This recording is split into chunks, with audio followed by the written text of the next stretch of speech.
Hi friends, I am Manoj from Manoj academy. நம்ம இந்த வீடியோவில் என்ன பார்க்க போகிறோன்னா, ஹிஸ்ட்ரி டாப்பிக்கை உள்ள குப்தாஸ்திரங்களை தான் பார்க்க போகிறோம். குப்தாஸ்ன்னு எடுத்துக்கிட்டோம்னா நமக்கு 6th கவர் ஆகும், +1 கவர் ஆகும். ஓகேவா? நம்ம இப்போ பார்க்க போகிறது 6ஆவதுல உள்ள 3rd டேர்மில் உள்ள குப்தாஸ் தான் பார்க்க போகிறோம். ஸோ குப்த பேரரசு அப்படின்னு எடுத்துக்கிட்டோம்னா அதை நிறுவியவர் யாருன்னு பார்த்தா ஸ்ரீகுப்தர் அப்படின்னு சொல்லக்கூடியவர் தான் குப்த பேரரசை நிறுவுறார். அதாவது குப்த பேரரசை தோற்றுவித்தவர் யாருன்னு பார்த்தா ஸ்ரீகுப்தர் தான். ஓகேவா? எந்த ஏரியாவை வந்து ஆட்சி பண்ணியிருக்காருன்னு பார்த்தீங்கன்னா இவரோட ஏரியா வந்து வங்காளமும் பீகாரும் தான். வங்காளத்தையும் பீகாரத்தையும் வச்சு பீகாரையும் வச்சு தான் என்ன பண்ணுறாரு, இவரோட ஆட்சியை ஸ்டார்ட் பண்ணுறாரு, குப்த பேரரசை நிறுவுறாரு. அதுக்கப்புறம் நாணயங்களில் முதலாக இடம்பெற்ற குப்த அரசர் யாருன்னு பார்த்தா அதுவும் ஸ்ரீகுப்தர் தான். ஸோ முதல்ல தோற்றுவித்தவர் இவர் தான், நாணயங்களை இடம்பெடுத்த குப்த அரசரும் இவர் தான். அடுத்ததாக இவருக்கு ஒரு பையன் இருக்கார், அவருடைய பேர் என்ன, கடோத் கஜர். ஓகேவா? இவங்க 2 பேர்த்தையும் கல்வெட்டில் எப்படி நோட் பண்ணுறாங்கன்னு பார்த்தோம்னா மகாராஜா நோட் பண்ணுறாங்க. அதாவது மகாராஜா ஸ்ரீகுப்தர், மகாராஜா கடோத் கஜர்னு சொல்லிட்டு இவங்க 2 பேர்த்தையும் கல்வெட்டில் நோட் பண்ணி எப்படி நோட் பண்ணுறாங்க, மகாராஜா நோட் பண்ணுறாங்க. ஸோ இவ்வளோ தான் இந்த குப்த அரசுடைய தோற்றம். ஸோ இதுக்கப்புறம் யார் வரா அப்படின்னு பார்த்தீங்கன்னா முதலாம் சந்திரகுப்தர் வராரு. இவருடைய ஆட்சி காலம்னு பார்த்தோம்னா 319லேருந்து 335 வரைக்கும் என்ன பண்ணுறாரு, இவரோட பீரியட் இருக்குது. ஓகேவா? ஸோ இந்த ஆண்டு அப்படிங்கிறது டேரெக்டாக கேட்டாங்க. இப்போல்லாம் உங்களுக்கு இந்த ஆர்டர் படுத்தி பார்க்கும்போது யார் ஃபஸ்ட்டு யார் செகண்டுன்னு தெரிஞ்சுக்கிறதுக்கு யூஸ்ஃபுல்லாக இருக்கும். ஓகேவா? ஸோ இந்த சந்திரகுப்தர் என்ன பண்ணுறாருன்னு பார்த்தீங்கன்னா லிச்சாவி அரச குடும்பத்தை, அதாவது லிச்சாவி அரச குடும்பத்தைச் சேர்ந்த குமாரதேவின்னு சொல்லக்கூடிய ஒருத்தவங்களை திருமணம் பண்ணிக்கிறார். இந்த திருமண உறவு மூலமாக, அதாவது இவங்க குடும்பத்து மூலமாக என்ன பண்ணுறாருன்னா அவங்களுடைய ஆதரவோட வட இந்திய சிற்றரசுகளை வின் பண்ணுறாரு. ஓகேவா? இந்த லிச்சாவி அப்படிங்கிறது என்னென்னு பார்த்தீங்கன்னா கங்கைக்கும் நேபாளத்துக்கும் இடைப்பட்ட ஒரு பழமையான கனசங்கம் என்னன்னு சொல்லுவாங்க, லிச்சாவின்னு சொல்லுவாங்க. அந்த லிச்சாவி அரச வம்சத்தை சேர்ந்த குமாரதேவிங்கிற ஒருத்தவங்களை கல்யாணம் பண்ணிக்கிட்டு அவங்க குடும்ப ஆதரவோடு என்ன பண்ணுறாரு, வட இந்திய அரசர்களை வின் பண்ணுறாரு. ஸோ அதுக்கப்புறம் என்ன பண்ணுறாருன்னா பேரரசின் முடியரசராக தன்னைத்தானே முடிசூட்டி கொண்டார். அவருக்கு என்ன பண்ணுறாரு, அவரே முடிசூட்டிக்கிறார். ஓகேவா? அதுக்கப்புறம் இவர் நாணயங்கள்லாம் வெளியிட்டிருக்காரு. ஸோ தங்க நாணயங்கள் வெளியிட்டிருக்காரு. ஓகேவா? இவர் வெளியிட்ட தங்க நாணயங்களில் பார்த்தீங்கன்னா சந்திரகுப்தர், குமாரதேவ், அதான் அவருடைய மனைவி புகைப்படம், அதுக்கப்புறம் பார்த்தீங்கன்னா லிச்சாவியா அப்படின்னு சொல்லக்கூடிய ஒரு வாசகம், இது 3 அந்த நாணயத்தில் இருக்குது. ஓகேவா? அதாவது முதலாவது சந்திரகுப்தரால் வெளியிடப்பட்ட நாணயத்தில் என்ன இருக்குதுன்னு பார்த்தீங்கன்னா அவர் ஃபோட்டோ இருக்குது, அவங்க மனைவியோட ஃபோட்டோ இருக்குது, அதுக்கப்புறம் லிச்சாவியான்னு சொல்லக்கூடிய ஒரு வாசகம் இருக்குது. ஓகேவா? ஸோ இதுதான் வந்து பார்த்தீங்கன்னா முதலாம் சந்திரகுப்தரை பற்றிய தகவல்கள். அடுத்து அவருடைய பையன் சமுத்திரகுப்தர் வராரு. ஓகேவா? முதலாம் சந்திரகுப்தர் தொடர்ந்து யார் வரா, சமுத்திரகுப்தர் வராரு. ஸோ இவருடைய காலம் பார்த்திங்கன்னா 335லேருந்து 380 வரைக்கும் இருக்கார். ஓகேவா? இந்த சமுத்திரகுப்தர் அப்படிங்கிறவர் தான் குப்த அரச வம்சத்துடைய தலை சிறந்த அரசர். ஓகேவா? தலை சிறந்த அரசர் மட்டும் இல்லாமல் ஒரு மகத்தான போர் தளபதியும் கூட. அவர் என்ன பண்ணுறாருனா ஆட்சிக்கு வந்ததும் நாடு முழுவதும் படையெடுத்து போகிறார். ஸோ தென்னிந்தியா பக்கமும் படையெடுக்கிறாரு, வட இந்தியா பக்கமும் படையெடுக்கிறாரு. ஸோ முக்கியமாக சொல்லணும்னா தென்னிந்தியாவை சேர்ந்த பல்லவ நாட்டு அரசர் விஷ்ணுகோபனை என்ன பண்ணுறாரு, சமுத்திரகுப்தர் தோற்கடிக்கிறார். ஓகேவா? அடுத்ததாக வட இந்தியாவில் சமுத்திரகுப்தர் 9 அரசர்களை வின் பண்ணுறாரு. தென்னிந்தியாவில் 12 அரசர்களை தனக்கு கப்பம் கட்ட வைக்கிறாரு. ஸோ இது போக என்ன பண்ணுறாருனா கிழக்கு வங்காளம், அஸ்ஸாம், நேபாளம், பஞ்சாபோட கிழக்கு பகுதி, அதுபோக ராஜஸ்தானத்தை சேர்ந்த பழங்குடியினரை என்ன பண்ணுறாரு, தன்னோட ஆதிக்கத்துக்கு உட்படுத்துறாரு. ஓகே, தன்னோட மேலாதிக்கத்தை ஏற்றுக்கொள்ள வைக்கிறார். சரியா? ஸோ சமுத்திரகுப்தர் அப்படிங்கிறவர் ஒரு சிறந்த விஷ்ணு பக்தரும் கூட. அது மட்டும் இல்லாமல் குதிரைகளை பலியிடும் வேள்வியை சமுத்திரகுப்தர் மீண்டும் நடைமுறைப்படுத்தினார். ஓகேவா? இவரோட பீரியடில் குதிரைகளை பலியிடுற அந்த வேலையை நடத்தியிருக்காரு. ஸோ இவர் வெளியிட்ட நாணயத்தில் எப்படி வெளியிட்டிருக்காரு அப்படின்னா, எப்படி சந்திரகுப்தர் அவருடைய ஃபோட்டோ, அவங்க மனைவி ஃபோட்டோ வெளியிட்டாரோ அந்த மாதிரி இவர் என்ன பண்ணுறாரு, வீணை வாசிக்கிற மாதிரி ஒரு உருவத்தை பொறிச்சிருக்காரு. ஓகேவா? இவர் மிகச்சிறந்த படையெடுப்பாளர் மட்டும் கிடையாது, இவருக்கு கவிதை அப்புறம் இசை மேலே மிகப்பெரிய பிரியம் உண்டு. அதனால் என்ன பட்டம் கொடுத்துருக்காங்கன்னா கவிராஜா அப்படிங்கிற பட்டம் கொடுத்துருக்காங்க. ஓகேவா? ஸோ சமுத்திரகுப்தர் அப்படின்னு பார்த்தீங்கன்னா வீணை வாசிக்கிற மாதிரி உருவம் போட்டிருக்காரு.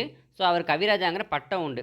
ஸோ இது போக இவரோட சமகாலத்தர் யாருன்னு பார்த்தீங்கன்னா இவர் இங்கே இருந்த அதே காலத்தில் இலங்கையில் யார் இருந்தானா ஸ்ரீ மேகவர்மன் ஆட்சி புரிஞ்சிருக்காரு. ஸோ ஸ்ரீ மேகவர்மனும் சமுத்திரகுப்தரும் ஒரே காலத்தை சேர்ந்தவங்க. ஓகேவா? ஸோ இவ்வளவு சிறப்பு வாய்ந்த அரசரை பற்றி அவரோட அவைக்கள புலவர் அரிசன் என்ன பண்ணியிருக்காருன்னா ஒரு பிரியாகை மெய்க்கீர்த்தி எழுதியிருக்காரு. ஸோ மெய்க்கீர்த்தி அப்படின்னா அரசர்களை பற்றி புகழ்ந்து எழுதக்கூடியது. ஸோ எதில் எழுதியிருக்காருன்னு பார்த்தீங்கன்னா அலகாபாத் தூணில் பொறிச்சிருக்காரு. இந்த அலகாபாத் தூண் கல்வெட்டு அப்படிங்கிறது சமுத்திரகுப்தரை பற்றி தெரிஞ்சுக்கிறதுக்காக உள்ள ஒரு மிகச்சிறந்த தொல்லியல் சான்றுன்னு சொல்லலாம். ஓகேவா? சமுத்திரகுப்தரோட ஆட்சியை பற்றி தெரிஞ்சுக்கணுன்னா அலகாபாத் தூண் கல்வெட்டு ரொம்ப முக்கியமான தொல்லியல் சான்று. அதில் மெய்க்கீர்த்தி எழுதினது யாருன்னா அரிசேனர். ஓகேவா? ஸோ சமுத்திரகுப்தரை பற்றி முக்கியமான பாயிண்ட் அப்படிங்கிறது இதுதான். இவர் வந்து ஒரு மிகச்சிறந்த அரசர், மிகச்சிறந்த போர் தளபதி. தென்னிந்தியா பக்கம் போயிட்டு விஷ்ணுகோபனை வின் பண்ணுறாரு, வட இந்தியாவில் 9 அரசர்களை வின் பண்ணுறாரு. திரும்ப தென்னிந்தியாவில் ஒரு 12 அரசர்களை வின் பண்ணுறாரு. அதுபோக நிறையா பேரை தனக்கு கீழே அடிபணியவும் வைக்கிறாரு. இவர் சிறந்த விஷ்ணு பக்தர். குதிரைகளை பலியிடுற வேள்வியை மறுபடியும் கொண்டு வராரு. நாணயங்களை வீணை வாசிக்கிற மாதிரி உருவம் போட்டிருக்காரு. ஸோ இவருக்கு பேர் என்ன, கவிராஜாங்கிற பட்டம் கொடுத்துருக்காங்க. இவருடைய சமகாலத்தவர்னு பார்த்தோம்னா இலங்கையை சேர்ந்த ஸ்ரீ மேகவர்மன். ஓகேவா. அடுத்ததாக இவரை தொடர்ந்து யார் வரான்னு பார்த்தீங்கன்னா 2ஆம் சந்திரகுப்தர் வராரு. இவருடைய ஆட்சி காலம் பார்த்தீங்கன்னா 380லேருந்து 415 வரைக்கும். 2ஆம் சந்திரகுப்தர் யாருன்னு பார்த்தீங்கன்னா சமுத்திரகுப்தரோட பையன் தான். ஸோ சமுத்திரகுப்தர் என்ன பண்ணிடுறாரு, அவங்க அப்பா பேரையே பையனுக்கு வச்சிடுறாரு. ஸோ அவங்க அப்பா பேர் சந்திரகுப்தரா. ஸோ அதனால் அவர் 1ஆம் சந்திரகுப்தர், இவர் 2ஆம் சந்திரகுப்தர். ஓகேவா. ஸோ டிஃப்ரென்ஸ்க்காக அப்படி கொடுத்துருக்காங்க. ஸோ அப்பா பேரை என்ன பண்ணுறாரு, சமுத்திரகுப்தர் தான் பையனுக்கும் வச்சிடுறாரு. சமுத்திரகுப்தரோட பையன் தான் 2ஆம் சந்திரகுப்தர். ஓகேவா. இவருக்கு பல பேர் இருக்குது. ஓகேவா. விக்ரமாதித்யன்னு சொல்லுவாங்க. அதுக்கு போக நரேந்திர சந்திரன் சொல்லுவாங்க, சிம்மசந்திரர் சொல்லுவாங்க, நரேந்திர சிம்மர் சொல்லுவாங்க, விக்ரம தேவராயர், தேவகுப்தர், தேவஸ்ரீ, தேவான்னு வந்தால் இவர் தான், சந்திரன் வந்தால் இவர் தான். இவருக்கு நிறைய பேர் இருக்குது. ஓகேவா. ஸோ இவர் என்ன பண்ணுறாருனா சாக அரசர்களை வின் பண்ணி மேற்கு மாலவத்தையும் குஜராத்தையும் கைப்பற்றாரு. இவர் கைப்பற்றின ஏரியா மேற்கு மாலவம், குஜராத். யாரை வின் பண்ணி கொண்டு வராரு, சாக அரசர்களை தோற்கடிச்சு கொண்டு வராரு. இவர் அவங்க அப்பா மாதிரி தென்னிந்தியா பக்கம் போனாரா அப்படின்னா அவங்களோட என்ன பண்ணுறாரு, இவர் போர்லாம் எடுத்து போல தென்னிந்தியாவோட நட்புறவை தான் பேணியிருக்கார். ஓகேவா.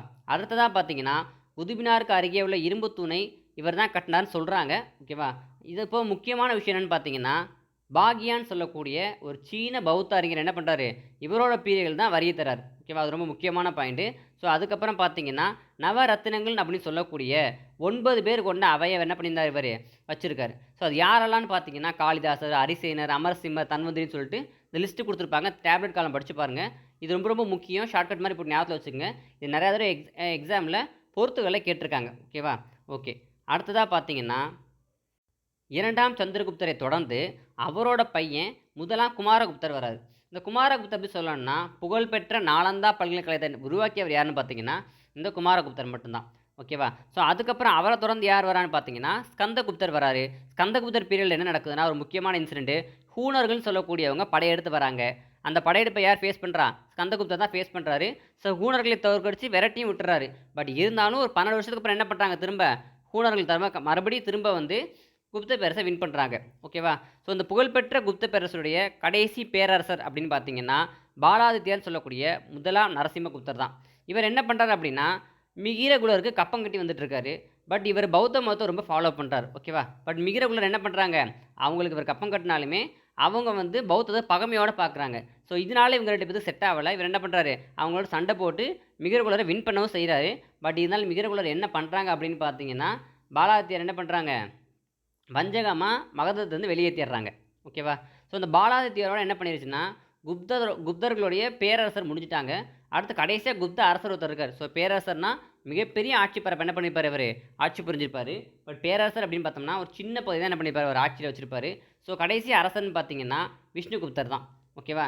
இவருடைய குப்த அரசர் என்ன பண்ணுறாங்க, குப்தருடைய ஆட்சியில் முடியுது.